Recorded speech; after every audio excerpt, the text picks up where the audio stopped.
Good morning, everybody, and welcome into Undisputed. I'm Jen Hale here with Skip Bayless and Shannon Sharpe. Good morning, guys. Good morning, good morning. Is it a good morning or not? You know, Kyrie did save LeBron James in that Game 7 of the 2016 Finals, but it sure looks like he's not going to be able to save LeBron this time. A man saved someone else from drowning but can't swim himself. Really? How does that work? Well, you're the one who's been begging for him to come to L.A. My man is set. Yeah. Everything is already etched in stone. Really? Yeah, he just add. Really? That's all he do is just add. Missing the playoffs, is that Just add. stone? He ain't begging for a trade. I demand you get rid of this one. I demand you fire Rob Pelinka. Yeah, I demand you defend what just happened in Lakerland. Yeah, watch. Yeah. Here you go. Yeah, here we go. Let's start with that this morning, guys. Let's go ahead and jump on in because Rich Paul now telling Woj LeBron, yes, he has indeed agreed to a 2-year, $97 million contract extension with the Lakers. Woj also reporting the Lakers are willing to offer 2 first-round picks for Kyrie Irving, but the Nets supposedly not interested. Shannon, are you surprised LeBron signed his extension so quickly?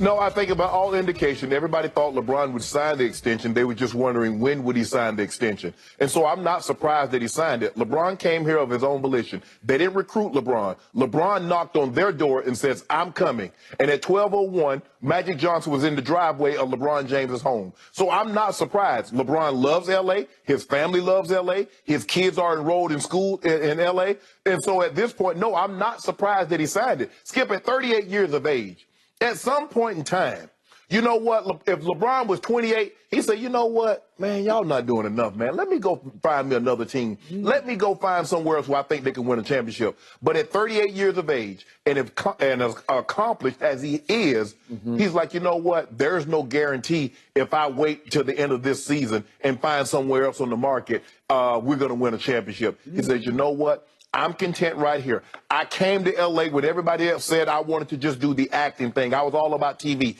and I won a championship. Yes, things have gotten very difficult. We was in the play-in, got bounced in the first round. We missed the playoffs in its entirety. But let me tell you what I'm not going to do. I'm not going to run away. I believe we have the pieces. Now, he and I might disagree on that. But I believe a healthy AD, a healthy LeBron James, with some other pieces, which the guys playing well, the role players playing well, I believe we got an opportunity. That's what he's saying now, Skip. I'm not saying that. I'm saying this is what I believe LeBron James is saying. If I'm healthy for 70-plus games, if AD can stay healthy like he did in his first season, I believe if our role players come along and play well, I believe we have a chance to contend. That's what he's believing. So for me, I also believe that he's gotten assurances from Rob Pelinka and Jeannie that they're going to do everything they possibly can to always make sure this is a winning situation or try to put him in the best situation that he can is possibly winning. This notion that LeBron James does not have any leverage is just like saying Southern California doesn't have sunshine. Really? You and I both know that's just not true, Skip Bayless. Don't put me in that conversation because I'm seeing zero leverage. I see, Skip, he's always going to have leverage. Jeannie understands. She took that from her father. He understood that players, superstar players, is what drives it.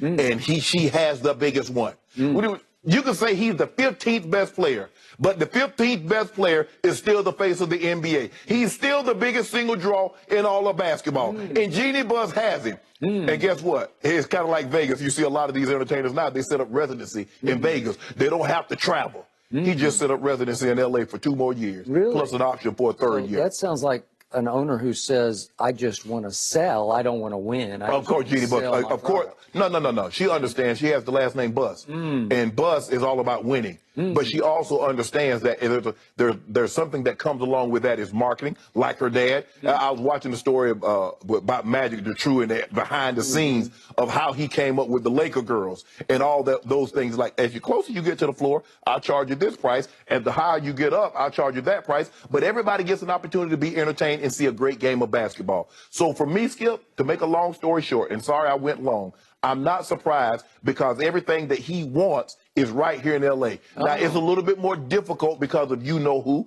I care not to mention his name because this is not about him this morning. Okay, well, it's about to be. I know you was going to make it about that, but I'm not surprised, Skip. Did you know LeBron James made $500 million in the NBA. $500 million. I'm glad you brought that up because I'm about to pounce all over that one. Okay, it is now finally my turn. Is the show? It's almost over. Okay, we got a couple minutes left, so I'll talk fast. Okay.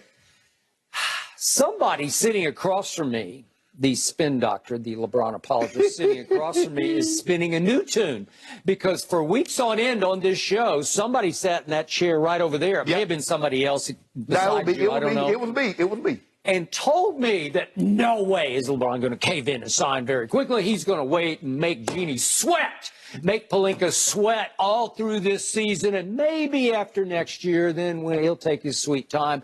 And at some point next summer, he will sign, or maybe not sign, his extension. He will make them sweat. And then I hear that on opening day, the first day he is eligible to sign this extension, he and his agent, Rich Paul, show up in El Segundo at the Laker facility to meet with Jeannie and Rob Pelinka. Like they're knocking on the door to say, we're ready. Are you going to sign it? No. Just to make sure. You know what it's about, Skip Bayless. You know they had a conversation. I don't know. What are you going to do? How are we going to make this team better? How are we going to stay contending for a championship? Can I get assurances this is what you're going to do if I remain here? Which brings us to the current Woj report. Right. Which says that, well, all of a sudden, the Lakers freed up their thinking about the future first-round picks. And we've talked on and on about, well, Jeannie don't want to give up her future for a LeBron who's not going to be part of it. And I told you that she would. Okay, and these are picks way out there in 27 and 29. That's a long time away. But if you make them unprotected first-rounders, they have some value on the open market.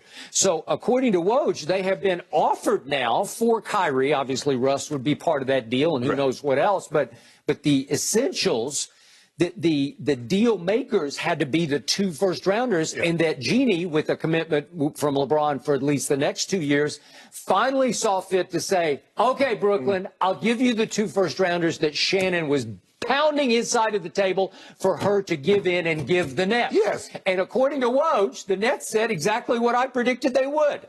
No, we're not interested. No. They don't want to trade Kyrie Irving. But the reports have also said that they want to deal with Kevin Durant's situation first. Now, if Kevin Durant is still on the team, I'm not trading Kyrie because, like you said, you believe KD and Kyrie, along with Ben Simmons, give them an excellent opportunity to contend for a title. Now, if KD's gone, all bets are off. I bet you if they were to trade KD, I bet you they trade Kyrie. They're not going to trade KD. I said it from day one. I said it. They're not going to trade KD or Kyrie. You put that in the air. Okay, well, it's out there manifesting right before your very eyes, and that's what's happening. So all of a sudden, yesterday, out of the blue, LeBron's deal is done? Really? Yeah. That indicates zero leverage. That indicates a fading superstar who finally just gave in and said, hey, I just want to be here. Wait a minute. You've been saying all along, Jeannie Buss is not going to give up 20, 27, 29 first-round picks because she has the leverage. What is LeBron going to do? She was willing to do that. So clearly, she had a conversation with LeBron. LeBron made it clear what he was looking for, and she acquiesced. So don't say LeBron didn't have no leverage. Now, at the end of the day, it comes down to happiness. He's happy here. But he also... Is winning part of happiness? Skip, did he win a title? Everybody said LeBron James will never win a title. Now he won the title. He's won a title. He's done something Kawhi said you said Kawhi was going to do. When Kawhi going to win one? When the guy in Brooklyn going to win one? Except now he won an asterisk of a title. Your guy won nothing. A shortened season bubble-licious championship. Kawhi was also in that shortened season. Yeah, they didn't want to be there. Okay, so what about KD? They wanted to go home. All I'm saying is, Skip, he's fulfilled an obligation by winning a title. Now, 20 years from now, nobody will remember because there was also a strike season in what was that, 99, in which Tim Duncan won the title? Nobody remembered that. LeBron's first title, there was also a strike shortened season. Nobody remembers that. Just like now, nobody will remember. In 87 and I think in 82 in the NFL, they had strike shortened season. Does anybody say, oh, that was an asterisk Super Bowl? They only played 12 games. No, they did not. Well, they didn't play in a bubble.